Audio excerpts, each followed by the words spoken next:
Okay. Welcome. Good evening, everyone.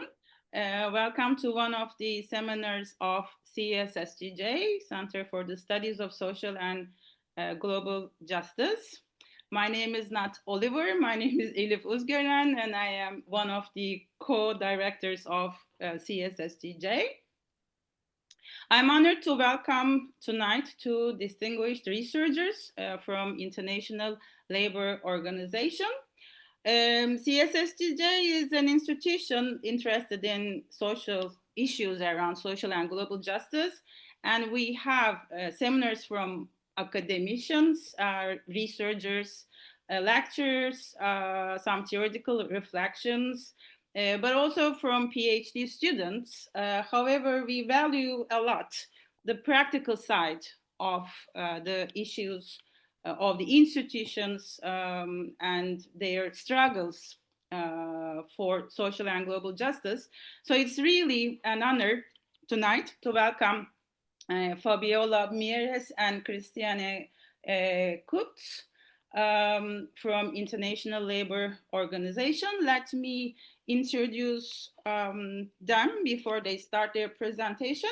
Fabiola is a researcher in effective labor market institution team of ILO research department. She is working on temporary labor migration schemes for protection of migrant labor. Previously, she did research on labor migration branch for labor migration governance with a focus on different countries, but Latin America and the Caribbean, as far as I can catch from the internet information. She has an academic background as well. So she holds a PhD in politics, international political economy, and an MA degree from University of Manchester. And she also held research positions. Christiane is a senior specialist in migration policy at the International Labour Office, and she has been working in labor migration issues since 2008, and she also has previous experience on social protection issues. She has a background of political science and law, and she has various publications on topics around labor diversity, migration, labor market, and economic crisis. And Fabiola and Christiane co-edited a book which is recently published in 2025, named as Temporary Labor Migration Towards Social Justice. And I thought that it's a very timely intervention because it is about, it's bringing together academics and practitioners, their experiences and their knowledge and expertise related to workers' protection, policy innovations for fair migration and decent work, which are two important topics, especially in challenging the preeminent narrative on migration based on security today around populist politics. So congratulations on the book. I think it's really an important contribution. I think, Christiane, the floor is yours, please. As usual, we will have 35, 40 minutes for the presentation. Then I will stop recording. Thank you. Thank you ever so much, Elif and colleagues, for having us here this evening to present a little bit around our book. And I would like to start out with a few words about why do we have a new book on temporary labor migration within the ILO. Now, many of you will know that there's a long-standing debate in academia regarding temporary labor migration. And perhaps to some extent that is because temporary labor migration has also long been a concern for policymakers. On the slide here, you see the name of historian Cindy Hahamovich, and we refer to her work of 2003, where she examines temporary labor migration programs since the end of the 19th century. And she finds that, 4 important points. temporary labor migration programs were created to serve industrialists in sectors undergoing rapid change. They required state involvement because of mounting public opposition to foreigners. Under these programs, foreign workers were pretty much segregated from local populations, and the programs provided employers with the threat of state sanctions in case the workers misbehaved. For instance, they provided for deportation.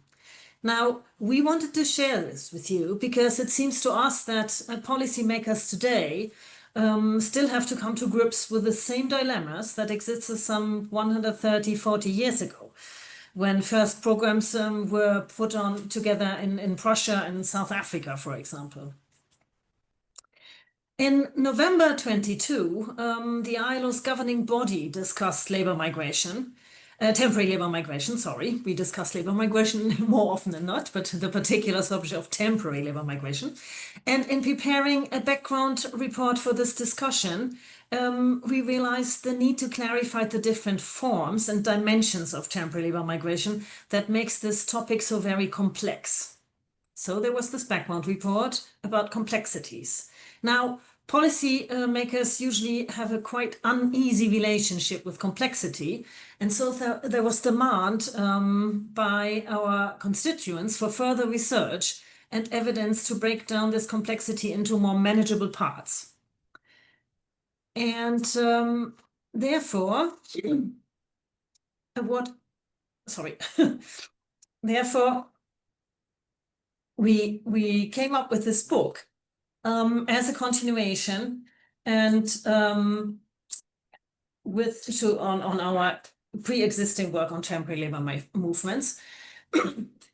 And this book provides innovative policies, research on innovative policies in light of the many transformations that shape temporary movements today, such as protracted conflicts, environmental degradation, shifting production patterns, and the expansion of free trade agreements as well. At the current juncture, there are many discussions of expanding legal pathways for migrant workers as a means to reduce irregular migration.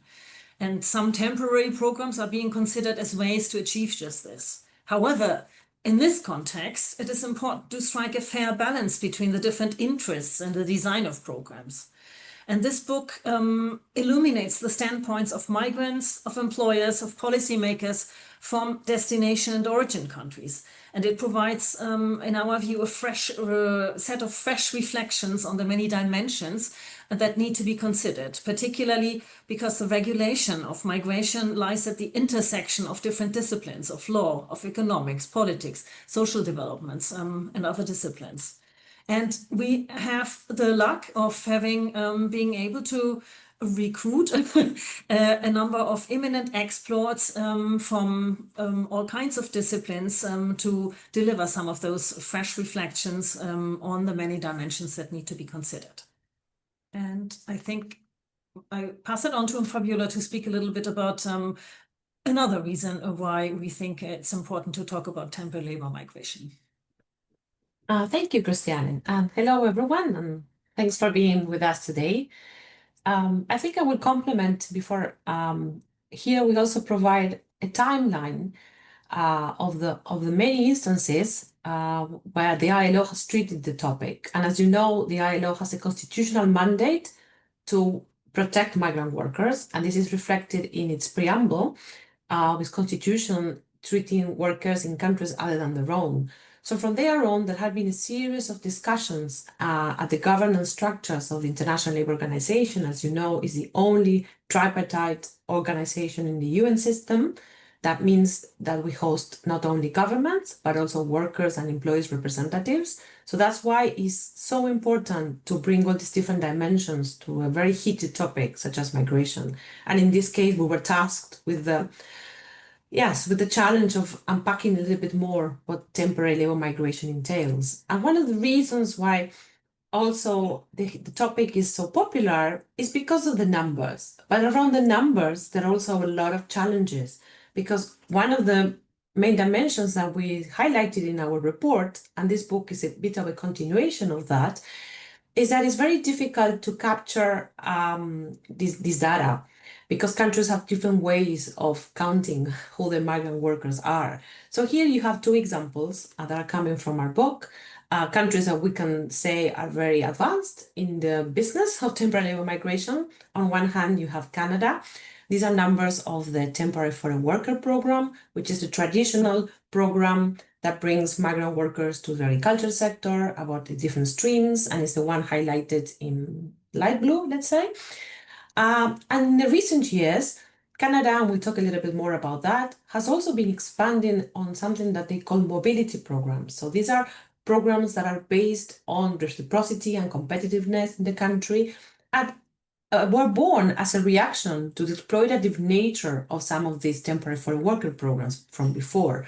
So you can see after COVID, the numbers went up quite a lot. And on the other hand, the more colorful chart is the complexity of the visa systems in the United States, another country that relies quite a lot on different forms of temporary programs. So the blue one, for instance, represents the H-2A workers, which is the visa for agricultural workers in the sector. And then we have all sorts of business visas, students. So the numbers are a dimension that countries, of course, care a lot about, but it's very, very difficult for us to have homogenized global data on this. So one of the dimensions that we discussed in the report, for instance, is the issue of permits. We can assess the number of temporary migrants through the permit data, but this permit data sometimes is quite imperfect because the fact that it has been issued doesn't mean that the migrant, the person, individual is coming to the country. So it might not be a good indication of the migration movement per se. So that's why in our book, we have 4 central themes and they are interconnected. We'll both discuss a little bit more about this. So we start, for instance, with categories and the paradigms and what it means for policy. Then we revisit a little bit these notions of what is migration and what is problematic about migration, to move on to protection and power structures. What are the tools that we have nowadays to actually protect these migrant workers? But they're really rooted in these power structures.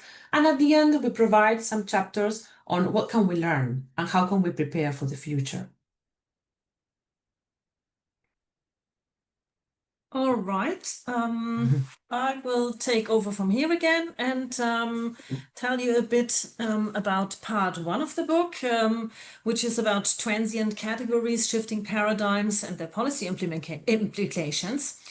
This part calls for greater awareness of the limitations of definitions and a better understanding of their transience. Because we always have to keep in mind, as Fabiola already indicated, that there is no universal definition of temporary labor migration. In the first chapter by Ronald Skeldon, he precisely reminds us that definitions and categories of labor migrations are issues of both space and time. They vary from country to country, but they also shift over time within given countries, because definitions are mostly created for administrative purposes. And what is considered as temporary versus permanent migration is also more often than not a social construct than a long-term real-life reality. Migrants can change their minds and often do, and permanent migrants can and do return in considerable numbers, while those who entered on a temporary visa may eventually be reclassified as permanent migrants or as immigrants, and they may also later on return or move on. Yet, the category into which a migrant falls upon entry into the country of destination makes a great difference in their daily lives, because different sets of rights are attached to different categories. In chapter 2, our ILO colleague Richard Kolowinski traces global migration governance frameworks and dialogues for paradigm shifts concerning distinctions between temporary and permanent migration, the permeability of categories, and the preferences for one category over the other over time. And he examines in particular in what ways dominant paradigms have affected the application of the principle of equality of treatment and non-discrimination towards temporary labor migrants. In a simplistic way, one could summarize that he finds that the international community has moved from an equality-oriented approach towards temporary labor migration seen in the decades after World War II, including the adoption of international legal instruments protecting migrant workers in the ILO, for example, to a very functionalist paradigm from the early 2000s, when temporary labor migration became an instrument for development and was only seen as that. You might all be familiar with the circular migration variant of temporary labor migration in particular that was seen in those days to lead to so-called triple win situations. And according to Richard Kolowinsky, we then moved back in the international community to a more balanced perspective with the adoption of the Global Compact on Migration. Richard considers that the debate has come back to an emphasis on temporary labor migration workers' rights and equal treatment, and to a vision where both temporary labor migration and migration for the purpose of permanent employment are seen at least as legitimate policy objectives. Whereas before it was all temporary labor migration is great for development, is great for everybody.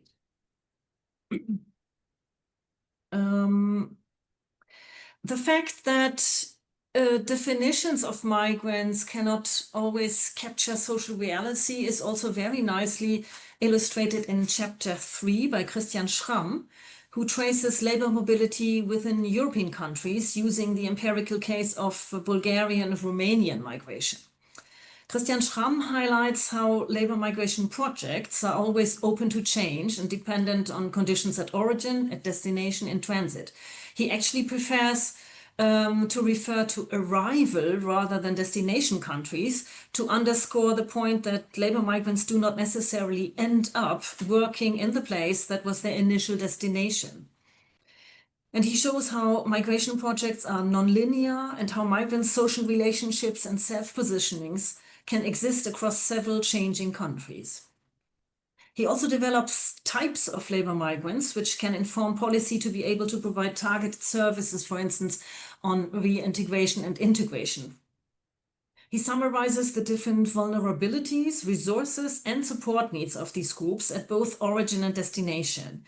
And he finds that national and lower-level actors at destination often focus on integration and perceive mobility as an obstacle to such integration, whereas the same actors in the country of origin have very few incentives to prepare temporary workers for their stay abroad, because these actors tend to see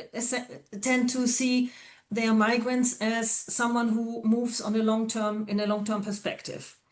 And in such contexts, Christian Schramm considers that all temporary labor migrants would greatly benefit from greater cross-border cooperation among the authorities. And yeah, this is a call to European authorities in particular, but it's a general one as well. Over to you, Fabiola. Thank you. So in the second part of the book, that we titled Revisiting Temporary Movements in the Global Economy, Problematic Migration versus Unproblematic Mobility, these 3 chapters have in common that they address, let's say, newer manifestations of temporary forms of movement. So we move the debate a little bit from classical understandings of seasonal work or circular migrants, as Christiane was referring, to actually show the complexities that lie at the heart of the global economy. So for instance, in the chapter by Lea Bosco from the University of York in Canada, she studies these newer forms called the International Mobility Program, which, as I said before, is a way of privileging migration in terms of reciprocity with other countries, so for instance, quite attached to free trade agreements. But actually, when she analyzes indicators of labor market insecurity, pay, and different variants that these different mobile workers are included in the Canadian labor market, she finds out that actually they are not quite different from the traditional temporary foreign worker programs. And it's saying that they still have a lot of insecurity. So by showing the labor market indicators, even though there's a new narrative around these mobile workers as desirable, as having better jobs, and having more possibilities to integrate or flourish in the Canadian labor market, there are still different manifestations of this insecurity that we can see in terms of pay, in terms of limitations in residency. So she challenges this migration mobility construct that we see happening in immigration debates in Canada. And we find this is really enlightening because Canada is traditionally portrayed as a best model or best practice country in terms of immigration policy. But by showing how the manifestations play out in reality on the ground, we can actually challenge some of these notions.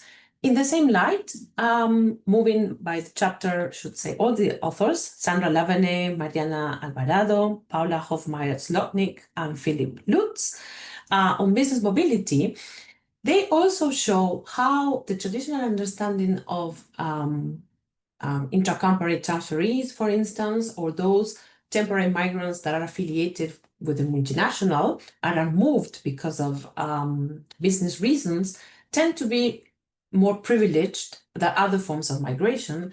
And in part, this is true because previous research showed that there is a lot of differences in terms of protection when it comes to skill. So more medium, highly skilled migrants have more access to other rights than considered lower skill or low wage jobs, migrants, we should say, that don't have, for instance, access to family reunification and other dimensions of protections.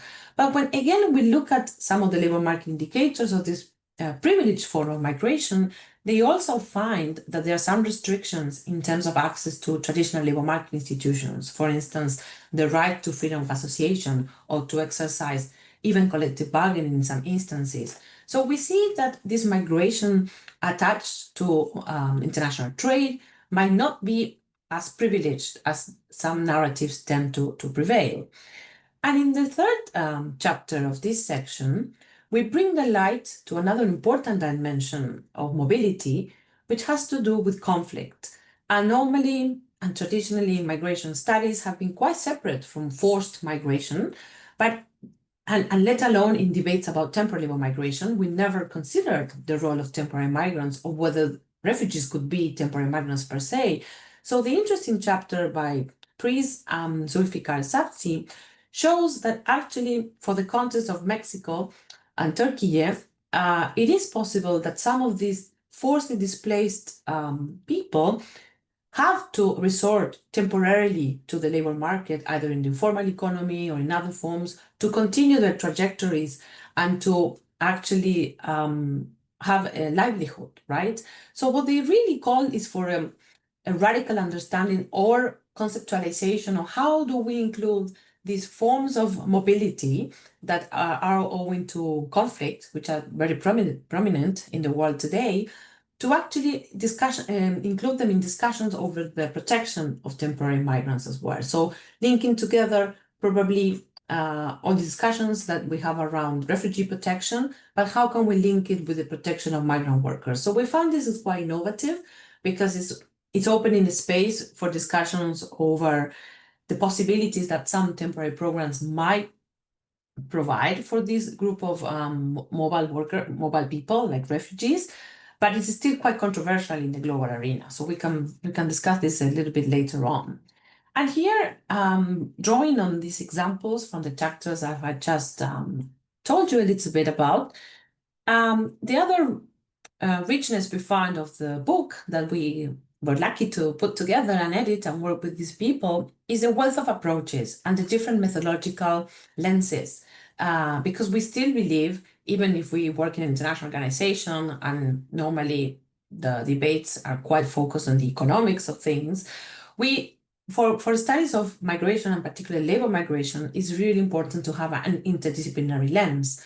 So this is what we do in our book. For instance, in the chapter by Pris and Zulfikar, we have life course trajectories where they followed many migrants in very cycles, showing all the efforts that they have to make a living, for survival, and so that is very enriching because it not only looks at people as statistics, but also it looks at the life courses and the trajectories that they have to face. On the other hand, in the panel A, for instance, in the chapter by Lavene and her co-authors, they created a new database called the MITA database, which is a migration in trade agreements database, and they coded a lot of free trade agreements, around 797, if I'm not mistaken, on different provisions of mobility.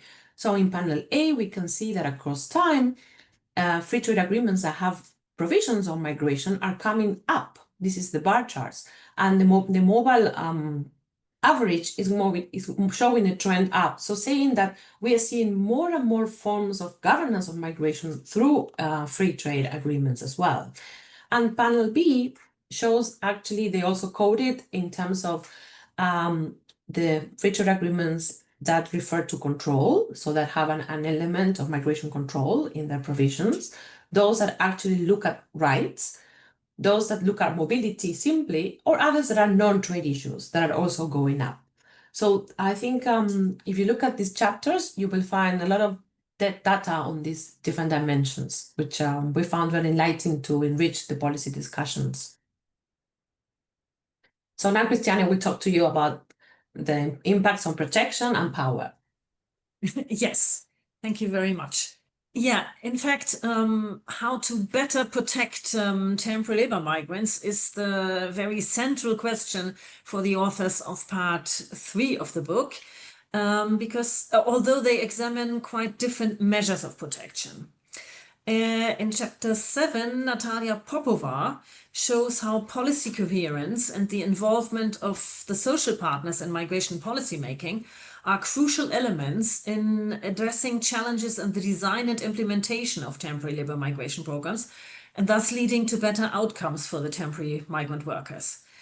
Based on ILO analysis and guidance documents, Natalia Popova addresses the interplay between migration, employment, education, and training policies, and she underlines that states' perceived need to adopt temporary labor migration policies and programs sometimes clashes with long-term policy objectives, as when meeting current labor demand may call for bringing in temporary labor migrants, but rapid population aging actually would require seeking more permanent solutions to labor shortages.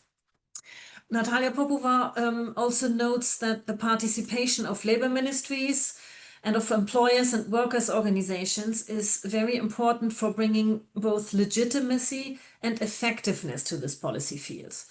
Evidence suggests that involving all stakeholders from the start and having institutionalized approaches rather than ad hoc participation will ensure ownership and commitment. In chapter 8, Daniel Costa deals with the politically sensitive issue of untying workers from their employers, also called visa portability. Both proponents and critics of temporary labor migration programs agree that a lot of abuse in the programs stems from the dependency of the migrant workers on their employers. The fact that migrants are brought into a country to work in a specific role and or for a specific employer and cannot change that employer. By the way, in certain contexts, this phenomenon is also known as closed contracts versus open contracts.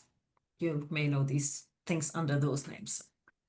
Proponents of temporary labor migration programs tend to argue that besides opening contracts, that is visa portability, no other tool is needed to protect migrants who face abuse, exploitation, and injustice. From this perspective, migrants would be protected by the free market through choosing to work for the employer who offers the highest wages and benefits and the best working conditions. So a very beautiful view of the free market here. And Costas therefore raises the question, but is this true? Is portability a panacea? And he uses workers' possibilities for changing employers in US temporary migration programs as a basis for his analysis. He describes how portability actually functions in a few major US programs. For example, low-wage workers in the H-2A and H-2B visa programs, those are designed for temporary seasonal migrant workers in agriculture, the H-2A, and in occupations such as construction, forestry, meal processing, and hospitality, that's the H-2B one. Those workers face numerous practical and bureaucratic obstacles, despite legally enjoying the possibility of changing employers. Costas also finds that college-educated workers under the H-1B visa program, which is the largest US temporary labor migration program, have near total portability, but they depend very much on their new employer's willingness to pay considerable fees and to undertake a lot of paperwork before a change is possible for the worker. So sort of from one dependency to another dependency to some extent. And abuse also occur under the TN visa program created as part of the free trade agreement between the United States, Canada, and Mexico. And in programs intended for foreign students and practical training, middlemen are involved, leading to conflicts of interests. So Costas' detailed assessment of facts, figures, and programs, and he has very new data here, leads him to the conclusion that other reforms are needed in addition to portability. And he makes suggestions in this respect, for example, regarding enforcement, but also regarding cost-sharing arrangements among employers, because very often employers say, well, I have paid sort of to bring someone into the country, and I'm not happy that that worker can move on to another employer who has not paid. So cost sharing in this respect is a very practical and important tool here. If I move to the next chapter, one of the key messages in chapter 9 by Sophia Kagan, a message that also transpires elsewhere in the book, is that protective tools may sometimes look very good on paper, but implementation is what really matters. So implementation not only in terms of portability, but implementation in terms of all protective tools, sort of. The ILO has traditionally considered that bilateral cooperation among states is a very useful tool in the protection of migrant workers. And this is also a view shared by other agencies in the UN system. And chapter 9 now is about migration diplomacy between African and Middle Eastern countries. And it raises this very interesting question of how much protection bilateral labor migration agreements between countries can actually provide to migrant workers in contexts where there is an asymmetrical power relation between countries of origin and destination. And unfortunately, Sophia Kagan brings to the fore that things are not as easy as they sometimes seem, and that the signature of bilateral labor migration agreements alone does not change the life of migrant workers.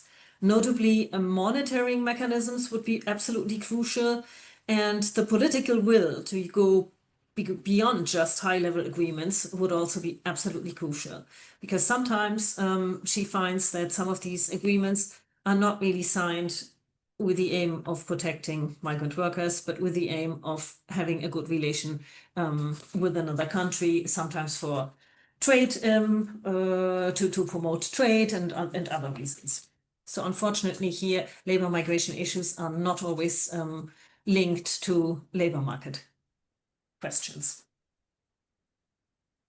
And finally, if we look at part 4, part 4 takes a longer term view on temporary labor migration, and is about learning from the past to prepare for the future.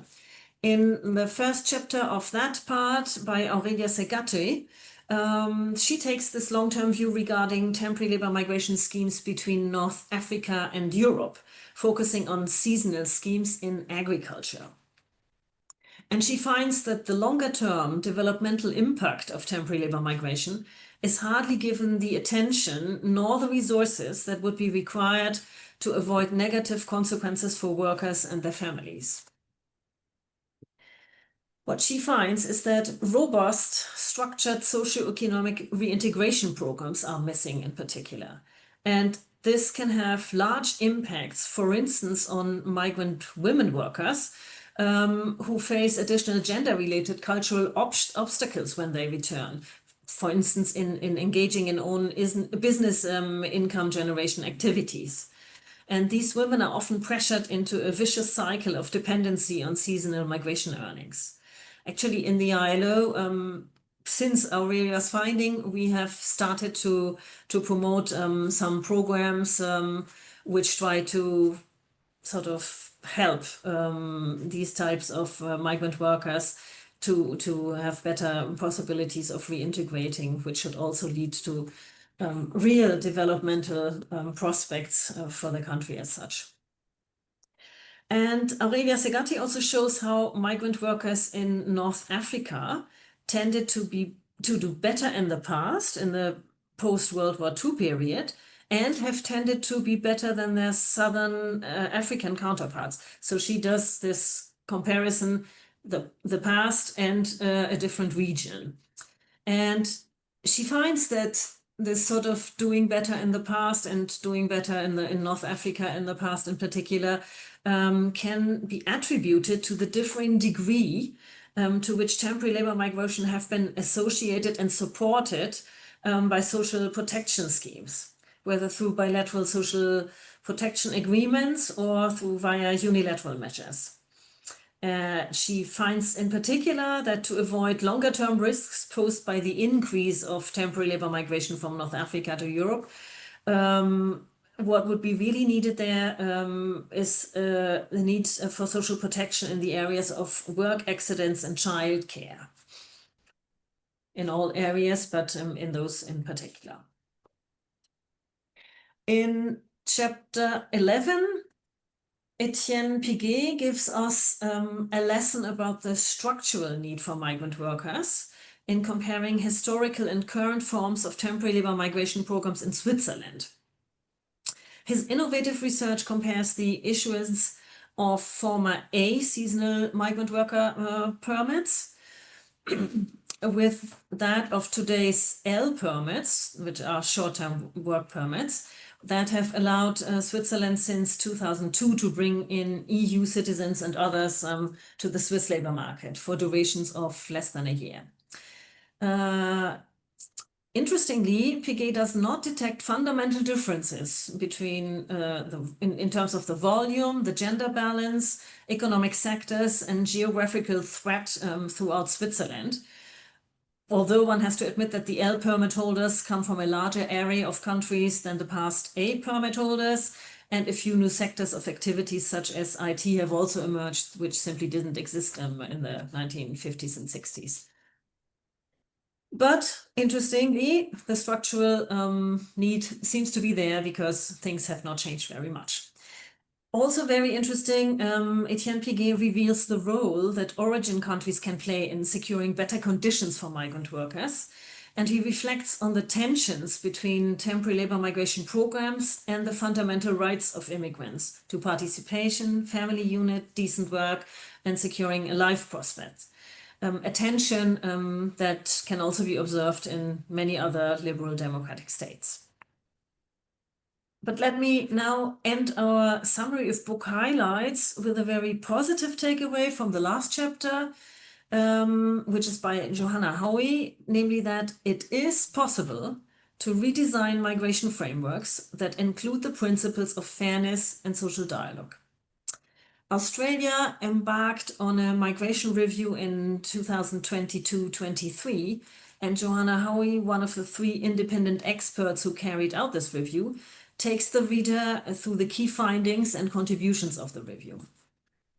Enabling fair labor markets was one of the objectives of the review, and Johanna Howie sees this as the most innovative feature, because earlier articulations of Australia's migration program mainly centered around economic outcomes and meeting employers' needs. So this is now the difference, the highlight on enabling fair labor markets really being taking a much broader view. And importantly, she also shows how the application to migration law of the idea of a fair go as it exists under Australian labor law should help with countering the tendency for migration law to divide labor law's worker protective mission. This is something that Fabiola and I had already found in the background report to the governing body, that there is this big dilemma of migration law and labor law being very often in tension. And I'll stop it here and pass over to Fabiola again for final remarks.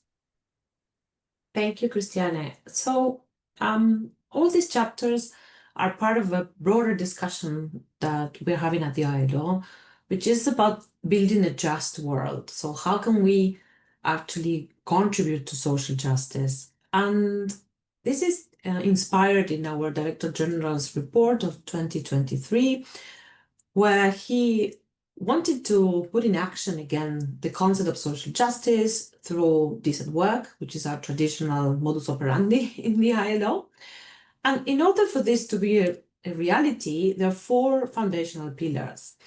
And I will be very brief because of time. I'm quite aware. Yeah, we're reaching time. But I think I would like to guide you on what these pillars mean when we consider temporary migrants. Because I think what we do in our book as well is transnationalize a little bit the debate. It's quite different when we put migrants into the picture and we challenge this very territorial notion of universal human and labor rights, also with capabilities, or when we talk about realizing equal access to opportunities. So these 4 pillars have different dimensions when we consider the role of temporary migrants. So to give you an example, and this stems builds on what Christiane was saying, in order for universal human and labor rights to be applicable and to actually be a catalyst for the capabilities approach, which is pretty much embedded in this understanding of social justice. This is also a topic for discussion, but this is a choice in the ILO to also link this debate of social justice with the capabilities approach. Universal human and labor rights are key. But we find that for the case of temporary migrants, but we can say migrants in general, there are already some legal vulnerabilities that stem from the dissonance between labor law and immigration law. That is, immigration law determining who is able to be admitted in a country, so who can enter, and the protective scope of the labor law, which sometimes leaves aside groups of workers, for instance, domestic workers, agricultural workers in some parts of the world. So that this line is already a legal construction of the vulnerabilities when we talk about migrants. And now in our book, we also show that this can happen from regulations that stem from international trade agreements, as the case of the business migrants in the chapter by Lavene and co-authors shows. So in principle, human rights and labor rights apply to all migrants, irrespective of the length of stay, if they want to stay temporarily or continue. But we know that in reality, this is way difficult to enforce. And when we consider capabilities and notions of temporary labor migration, we're caught up between this agency and potentials for freedom, because a lot of the discussions about the capabilities approach is how to advance the freedoms. But we have a lot of evidence that the design of the programs limit migrants' agency. For example, when Christiane was discussing the issue of tied visas and whether further portability can actually improve that, it can, but it needs to be surrounded by other reforms. When it comes to access to opportunities and equal treatment, well, some argue that to participate in global labor markets, temporary labor migration programs provide an opportunity for migrants to actually escape poverty traps or leave their countries. There are important distributional wealth effects here. But again, when we look at the receiving economy or destination country, what happens to equal treatment? And here also we need way more research on how it plays out. So ILO, for instance, recently published a paper by my colleague that shows that second-generation migrants fare less favorably in the labor market just because of having this second-generation connotation, right, in terms of access to labor markets or some grounds of discrimination. So in a lot of parts in the world, the laws on equal treatment look good on paper, but then there's an issue of compliance and enforcement. How can we make this into practice? And I think we need way more research here in other parts of the world as well. The other important dimension to guarantee access to opportunities is something that we already advanced in our background report with Christiane, and it's try to think of temporary labor migration programs probably as stepping stones toward more permanent forms of residency. So this is opening the pathway to residency or allowing the opportunity in these programs for migrants to opt if they want to continue or not, because some might want to return, but others might want to stay because their life trajectories guide them to that. So by the way the programs are designed, with this idea that migrants are there only to stay temporarily and return, this agency is pretty constrained, and it comes with a lot of problems when it comes to labor market institutions because of the portability that was documented also by Lea Bosco's work for the case of Canada and other rights. So fair distribution is another important pillar that refers to how to ensure a just share of economic growth benefits, especially for the most disadvantaged. And here we really advocate that extending labor market institutions for migrants in host countries would be key, would be a good way to start. But this also calls us to reassess all these debates about labor shortages. What do they mean? Is it labor shortages at the salaries that are being paid? So maybe extending the debate on issues of minimum wages and other labor market institutions, or just considering that a sector has a labor shortage, so then we need to bring more temporary migrants. I think these are important debates that we need to continue having. And the final part, which is probably, in honesty, the weakest part of the book, which is just transitions as a concept, which is important in the ILO, but we have not really a chapter that looks specifically into this, but different dimensions of the just transitions would look at, for instance, demographic shifts. So how some aging societies in Europe, for instance, in the care economy, are relying on more temporary migrants for the care sector. And this is also giving a new dimension to traditionally migrant sectors, such as agriculture, hospitality. And again, it also calls to reassessing the role of labor shortages in societies when we justify these temporary programs. Because one of the things that we found in this book, once again, is that these needs seem to be quite structural. So if the needs are structural, why some of the policy responses continue to be more temporariness? And finally, climate change and mobility is an area that we're desperate for more research, as there is now some evidence that these temporary programs can be used as a mechanism, for instance, for mitigation, or especially in island countries where we already know that there are a lot of problems because of climate change.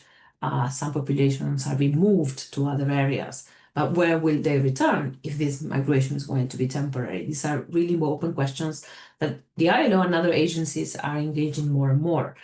And with that, I would like to thank you all for your attention. I know it was quite heavy on a lot of concepts and different dimensions, but we're very happy to expand in the Q&A if needed. And please, our book is open access, luckily. You can scan the barcode or download it from your website. And thank you very much for your attention.